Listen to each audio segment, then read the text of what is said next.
Assalamualaikum warahmatullahi wabarakatuh. Saya Nafila Salsabil dari 12 MIPA 3 absen 18 akan menyampaikan materi tentang pengertian dan mekanisme terjadinya evolusi. Istilah evolusi bukanlah istilah asing yang jarang didengar. Secara umum, evolusi diartikan sebagai suatu perubahan dalam kurun waktu yang lama dan berlangsung secara bertahap atau sedikit demi sedikit. Sesuai dengan perkembangan zaman, perubahan ini terkait dengan perubahan struktur dan fungsi dari makhluk hidup dari sederhana menjadi lebih kompleks dan bervariasi. Perubahan ini ada yang bersifat progresif atau perubahan dari kondisi sederhana ke kondisi yang lebih kompleks, dan retrogresif, perubahan yang menuju kepunah atau mati. Evolusi menjelaskan tentang sejarah semua makhluk hidup, di mana semua makhluk hidup berasal dari makhluk hidup sebelumnya yang kemudian dapat muncul dengan variasi baru, sehingga menyebabkan keanekaragaman makhluk hidup. Variasi-variasi inilah yang menyebabkan terbentuknya spesies-spesies baru. Dengan kata lain, evolusi berhubungan dengan kehidupan masa lampau, meskipun keterkaitannya hanya mengacu pada penemuan bukti-bukti peninggalan masa lampau. Proses evolusi dapat terjadi karena adanya seleksi alam dan variasi genetik sehingga akan memunculkan sifat-sifat baru yang akan diwariskan kepada keturunannya. Adanya seleksi alam mengharuskan semua makhluk hidup berjuang untuk bertahan hidup. Dalam upaya agar dapat lolos seleksi alam, setiap makhluk hidup dapat mengalami perubahan baik secara morfologis, fisiologis, dan tingkah laku. Berikut faktor-faktor yang berperan dalam mekanisme evolusi meliputi yang pertama, mutasi. Mutasi merupakan peristiwa yang menyebabkan terjadinya perubahan pada frekuensi gen, sehingga mempengaruhi fenotip dan genotip. Mutasi ini bisa menguntungkan atau bahkan merugikan.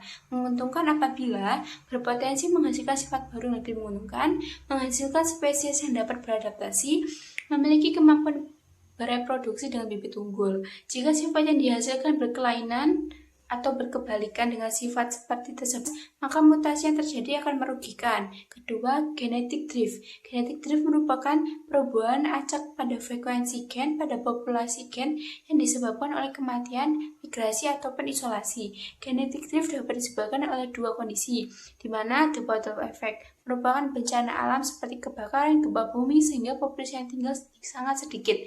Dan the founder effect, ketika sejumlah kecil dari organisasi berpindah ke suatu tempat. Yang ketiga ada aliran gen. Aliran gen terjadi ketika terjadinya migrasi dan kawin pada individu di antara populasi-populasi. Aliran gen ini sangat bergantung pada jumlah individu yang datang dan seberapa banyak perbedaan genetik individu yang datang bergabung. Keempat, rekomendasi seksual. Adanya kemampuan reproduksi secara seksual pada setiap individu akan menghasilkan keturunan yang dapat berbeda dengan induknya. Hal ini dipengaruhi oleh penggabungan kromosom yang terjadi secara acak antara dua sel gamet pada tahap meiosis, sehingga memberi peluang dihasilkannya keturunan yang viabilitasnya tinggi dan berpengaruh terhadap evolusi populasi.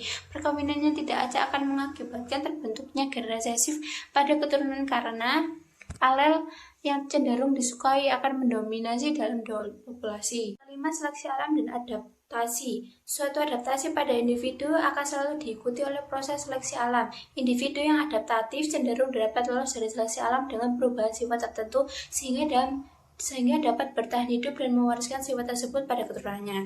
Jadi dapat disimpulkan bahwa evolusi merupakan peristiwa yang sifatnya fleksibel dan terus terjadi mengikuti perkembangan zaman. Setiap makhluk hidup harus mampu beradaptasi dengan perubahan lingkungan sehingga dapat lulus dari seleksi alam dan mampu bertahan hidup sehingga dapat melakukan rekomendasi seksual untuk melestarikan keturunannya meskipun sifatnya tidak identik. Demikian pembahasan kali ini mengenai pengertian dan mekanisme evolusi. Semoga informasi yang saya sajikan bermanfaat. Wassalamualaikum warahmatullahi wabarakatuh.